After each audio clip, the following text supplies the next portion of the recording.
My editor knew that there weren't, that the shooter had already been taken in, and so she was mainly concerned about getting the emotional pictures, the pictures that tell the story of like families getting back together or not. Just they wanted to show the human condition part of it, and so that was my main strategy going into this, was to show the human condition, showing the emotion, showing like the sorrow, the happiness, all those kinds of things.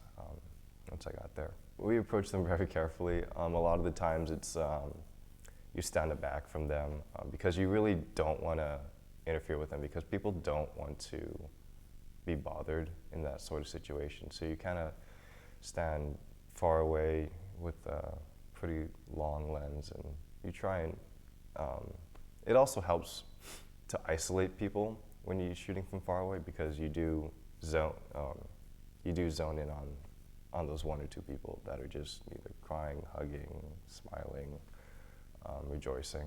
The first priorities were to make images, and so names are important, but they weren't necessarily important in getting the first images out, because people wanted to see what was going on. Later throughout the day, I did get their names because they are important to the picture. The caption is important to the picture. But when we're first photographing it, the Associated Press, since it is a worldwide news organization, they need to get stuff out. And so that's priority number one, is to get stuff out. And then as you go through the day, you can send the caption to the editors. There was one image that pretty much encapsulated the day. I'm sure you've seen it. It's the picture of I believe it was a mom and her daughter hugging, because they had waited the whole day for one of their loved ones to get back from the school. And unfortunately for them, their loved one never made it back. For someone who is receptive, I always approach the same people the same way as I would anyone else or any other story. You have to be respectful, you have to be understanding, you have to be empathetic with them.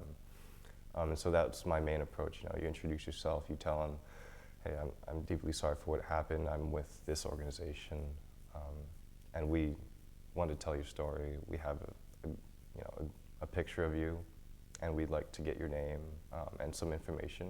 And if that's okay, that'd be great. And if not, we'll take a step back, and maybe I'll try again later. Of course, you don't tell them that face to face. You don't tell them, hey, I'm going to come back later and see if I can get some more information out of you. But you have to give them time to deal with the situation. You can't immediately just push and push.